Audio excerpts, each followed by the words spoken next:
नमस्कार बच्चा लोग, कैसे हैं आप सब। आप सबका एक बार फिर से स्वागत है आपके चैनल साइंस अनलॉक में। और मैं मधु मेहर, आपका फिजिक्स टीचर, साइंस टीचर, आपके सामने लेकर आया हूँ एक नया टॉपिक।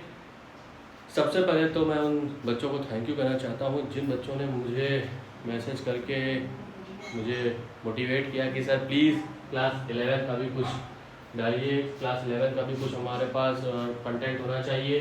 तो आइए, अब मैंने शुरू किया है क्लास 11 के लिए कंटेंट, ठीक है, फिजिक्स में। देखिए, क्लास 10 तक आप क्या पढ़ते थे? आप क्लास 10 तक साइंस पढ़ते थे, ठीक है, जिसमें हम बाइफरकेट करते थे फिजिक्स का पोर्शन, केमिस्ट्री का पोर्शन और बायोलॉजी का पोर्शन। यहाँ पर आपके पास स्ट्रीम है, चाहे वो आप मैथ्स लें, चाहे वो आप बायोलॉजी, मतलब आप पीसीएम स्टूडेंट हैं या आप पीसीबी के स्टूडेंट हैं, लेकिन आपको फिजिक्स तो पढ़नी ही पढ़नी है, ठीक है। तो आइए अब हम यहाँ पर बात करते हैं अपने फिजिक्स के टॉपिक के बारे में, है ना, सिलेबस के बारे में और इन सब के बारे में।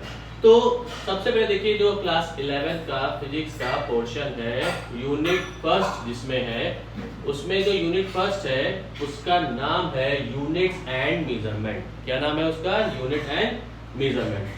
तो यूनिट एंड मेजरमेंट में जब हम बात करेंगे तो यूनिट और मेजरमेंट में हम क्या पढ़ेंगे, ठीक है। देखिए, यहाँ पर बेसिक चीजें आपको समझाई जाएंगी, ठीक, कि मतलब सबसे पहले तो फिजिक्स में हम किस तरह से किसी भी फिजिकल क्वांटिटी को लेते हैं, कैसी फिजिकल क्वांटिटी होती हैं, साथ ही साथ हम यहाँ पर किसी भी चीज को जब मेजर करते हैं, भाई फिजिक्स में मेजरमेंट बहुत इंपॉर्टेंट है, ठीक है ना। जैसे हम बात करें, ये एक मार्कर है, इसकी लेंथ है, इसकी ब्रेथ है, तो इसका एरिया भी होगा, ठीक है। तो उन सब चीजों को लेके सबसे पहले तो हमारा नीड फॉर मेजरमेंट की हमें जरूरत क्यों पड़ी। फिर यूनिट ऑफ मेजरमेंट, लंबाई, चौड़ाई, ऊंचाई, है ना, लेंथ, ब्रेथ एंड हाइट, ठीक है। इसी तरीके से सिस्टम ऑफ यूनिट्स, कौन कौन सी सिस्टम ऑफ यूनिट्स हैं उनको, ठीक। फिर साथ ही साथ एसआई यूनिट, फिर फंडामेंटल एंड डेराइव यूनिट्स, कौन सी फंडामेंटल यूनिट्स होती हैं और किस तरीके की फंडामेंटल यूनिट्स होती हैं, कितनी फंडामेंटल यूनिट्स होती हैं और किस तरीके से वो फंडामेंटल यूनिट्स डेराइव यूनिट्स में बदलती हैं, ठीक है। सिग्निफिकेंट फिगर्स को बताएंगे। फिर determining the uncertainty in result, जिसको हम क्या कहते हैं? एरर कहते हैं, ठीक है ना। जब हम कोई भी प्रैक्टिकल करते हैं तो उसमें एरर आता है, तो हम एरर एनालिसिस यहाँ पे बात करने वाले हैं, ठीक है, ठीक। अब बात आती है डायमेंशंस ऑफ फिजिकल क्वांटिटी। हम फिजिकल क्वांटिटी जितनी भी हमारी उनकी डायमेंशन की बात करेंगे, फिर उसी के बेस पे हम डायमेंशन एनालिसिस और उसके एप्लीकेशन की बात करेंगे। डायमेंशन एनालिसिस मतलब डायमेंशन फॉर्मूला जो कि MLT के लेकर बनता है। बेसिकली अगर हम क्लास 11 का देखें तो ये एक यहाँ से स्टार्ट होता है, ये बेस है आपका।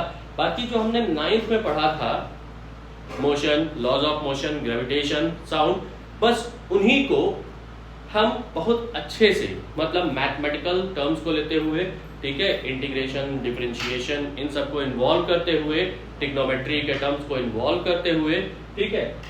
अब यहाँ पर हम उन सब चीजों को अच्छे से पढ़ेंगे। जहां पर छोटी छोटी बेसिक चीजें थी, कोई डेरिवेशन नहीं होता था क्लास 9 में, यहाँ पर वो क्या है, यहाँ पर हर एक चीज का डेरिवेशन आपको बताया जाएगा, ठीक है, किस तरीके से वो चीज आई है। जैसे कि हम एक एग्जांपल देते हैं, हम कहते थे कि फोर्स क्या है। फोर्स क्लास 9 में बताया था सीधा सीधा कि फोर्स जो होता था वो मास इनटू एक्सेलरेशन, मतलब हम product of mass into acceleration करते, लेकिन नहीं, अब आपको बताया जाएगा कि F इक्वल टू dp/dt, मतलब the rate of change of momentum is equal to force, ठीक है। और ये कैसे आएगा, इसका भी आपको डेरिवेशन करके प्रूव करके दिखाया जाएगा, ठीक। तो यहाँ से ये आपकी फर्स्ट यूनिट बनती है, यूनिट्स एंड मेजरमेंट। इसके बाद आपकी काइनेमेटिक्स स्टार्ट होगी, जिसमें मोशन इन स्ट्रेट लाइन पढ़ेंगे, मोशन इन प्लेन पढ़ेंगे, ठीक। फिर आपकी डायनेमिक स्टार्ट होगी, ठीक है। तो इस तरीके से यहाँ पर ब्रांचेस वाइज और साथ ही साथ यूनिट वाइज हम इसमें पढ़ने वाले हैं, ठीक। अब जो स्टार्ट करेंगे वो स्टार्ट करेंगे इस यूनिट्स एंड मेजरमेंट का शुरुआत, ठीक है, मतलब इसको पढ़ने की शुरुआत, ठीक।